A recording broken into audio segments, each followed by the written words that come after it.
தனக்கு இருந்த அந்த டூனமிஸ் பவரையும் அந்த எக்ஸூசியா அத்தாரிட்டியும் அவர்களுக்கு கொடுத்து தன்னை போல ஆளுகை செலுத்துவதற்கு, அதிகாரம் செலுத்துவதற்கு வல்லமையும் அதிகாரத்தையும் கொடுத்து, கொடுத்து என்றால் கொடுத்திருக்கிறான் அர்த்தம்.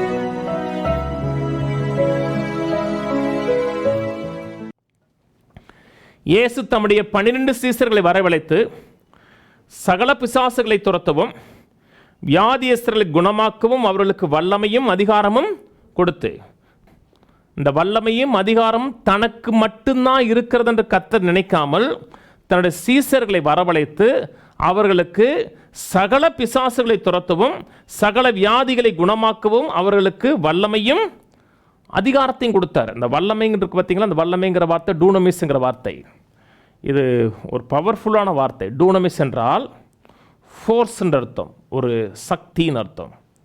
மிராக்கிள் பவர் அர்த்தம், மிராக்கிள் ஒர்க்கிங் பவர்னு சொல்கிறோம் இல்லையா, மிராக்லஸ் பவர் என்ற அர்த்தம். இதே வார்த்தை தான் கற்பம் தரிக்க பலனடைந்தால் எபிரேயர் 11 சொல்லுகிறதுலையும் அந்த பலன்கிற வார்த்தை டூனமிஸ்ங்கிற வார்த்தை. லூக்கா 1ஆம் அதிகாரத்தில் உன்னதமானுடைய பலம் உண்மையில தங்கும் சொல்லப்பட்டிருக்க வார்த்தையும் டூனமிஸ்ங்கிற வார்த்தை தான். எபிரேயர் 1ஆம் அதிகாரத்தில் சர்வத்தையும் தன்னுடைய வல்லமையுள்ள வசனத்தினால் தாங்குகிறான் இருக்கு பார்த்தீங்களா, அந்த வல்லமைங்குள்ள வார்த்தையும் டூனமிஸ்ங்கிற வார்த்தை தான். எபேசியர் 1ஆம் அதிகாரத்தில் தன்னோட வல்லமையின் மகா மேன்மையான மகத்துவம் என்னதென்று நீங்கள் அறிந்து கொள்வதற்கு கிறிஸ்துவை மரித்தோர்ந்து எழுப்பின அந்த வல்லமையின் மகா மேன்மை இருக்கு பார்த்தீங்களா, அதுவும் அந்த டூனமிஸ்ங்கிற வார்த்தை தான். இயேசு தனக்குள்ள அந்த இயற்கைக்கு அப்பாற்பட்ட வல்லமையை, உருவாக்கக்கூடிய வல்லமையை, ஆளுகை செலுத்தக்கூடிய வல்லமையை, அந்த டூனமிஸ் பவரை தன் சீசர்களுக்கு கொடுத்தார். அவர்களுக்கு மட்டுமல்ல, கர்த்தர் உங்களுக்கும் கொடுத்திருக்கிறார். வல்லமையும் கொடுத்திருக்கிறார், தேவன் அதிகாரமும் கொடுத்திருக்கிறாருங்க. வல்லமைன்னு சொல்லும் பொழுது ஒன்றை செயலாட்டக்கூடிய பவர் நம்ம கொடுத்திருக்கிறார். அத்தாரிட்டின்னு சொல்லும் பொழுது எக்ஸூசியாங்கிற வார்த்தை, எக்ஸூசியா என்றால் சட்ட அதிகாரம், ஒன்றை செய்யக்கூடிய வல்லமை. இப்போ எளிதாக சொல்கிறேன், அதிகாரம் என்றால் ஒன்றை செய்யக்கூடிய ரைட்டு, ஒரு காரியத்தை செய்யக்கூடிய உரிமை இருக்குதுன்னு அர்த்தம்.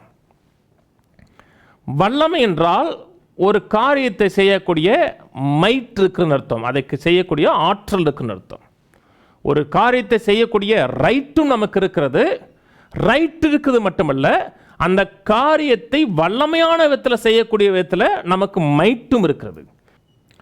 ஒரு போலீஸ்காரர் இருக்கிறார்னால் சட்டத்தை நிலைநிறுத்துவதற்கு, சட்டத்தை மீறுகிறவர்களை கட்டுப்படுத்துவதற்கு அவருக்கு அத்தாரிட்டி கொடுத்துருக்காங்க, அதிகாரம் கொடுத்துருக்காங்க. அதிகாரம் என்றால் அதை செயல்படுத்துவதற்கு அவருக்கு ரைட் இருக்கிறது.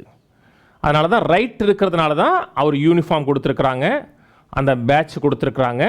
அவருக்கு இருக்கிற அந்த பதவிக்கு ஏற்றது மாதிரி ஸ்டார்ஸு, அந்த பேட்ச் போன்ற காரியங்கள்லாம் மாறுபடுகிறது. அது எதை காமிக்கிறது என்றால் அவருடைய அதிகாரத்தினுடைய அந்த வரம்பை குறித்து காமிக்கிறது.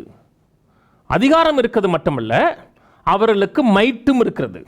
ஒரு போலீஸ்காருக்கு வெறும் அதிகாரம் மட்டும் இருக்கிறதுனா சட்டத்தை மீறக்கூடிய பொல்லாத ஆட்கள் அந்த அதிகாரத்துக்கு கீழ்ப்படிய மாட்டாங்க. ஆனால் கையில் ஒரு லத்தி இருக்கிறது, ஒரு துப்பாக்கி இருக்கிறது என்றால் அந்த அதிகாரத்தை நிலைநிறுத்துவதற்கு, அந்த அதிகாரத்தை சரியான விதத்தில் செயலாற்றுவதற்கு, அவர்களை கீழ்ப்படுத்துவதற்கு இவருக்கு ரைட்டும் இருக்கிறது, அதே நேரத்தில் அவருக்கு மைட்டும் இருக்கிறது. கர்த்தர் அந்த 12 பேரை அழைத்து தனக்கு இருந்த அந்த டூனமிஸ் பவரையும் அந்த எக்ஸூசியா அத்தாரிட்டியும் அவர்களுக்கு கொடுத்து தன்னை போல ஆளுகை செலுத்துவதற்கு, அதிகாரம் செலுத்துவதற்கு வல்லமையும் அதிகாரத்தையும் கொடுத்து, கொடுத்து என்றால் கொடுத்திருக்கிறான் அர்த்தம். அவர் கொடுத்திருக்கிறார் என்றால் அது அவர்கள் வாழ்க்கையில் இருக்கிறது என்று அர்த்தம். 12 பேருக்கு கொடுத்திருக்கிறார் என்றால் அவர் வாழ்க்கையில் இருக்கிறது.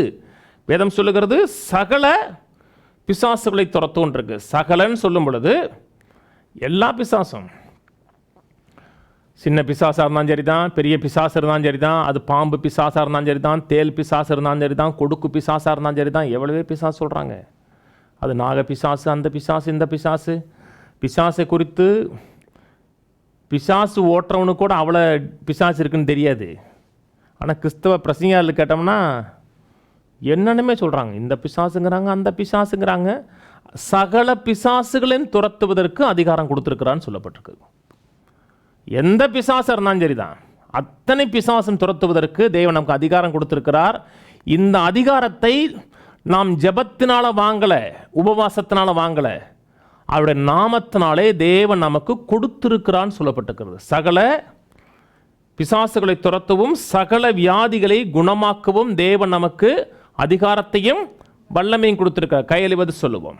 சகல பிசாசுகளையும் துரத்தவும் சகல வியாதிகளையும் குணமாக்கவும் தேவன் எனக்கு அதிகாரத்தையும் வல்லமையும் கொடுத்திருக்கிறார். ஆமேன்.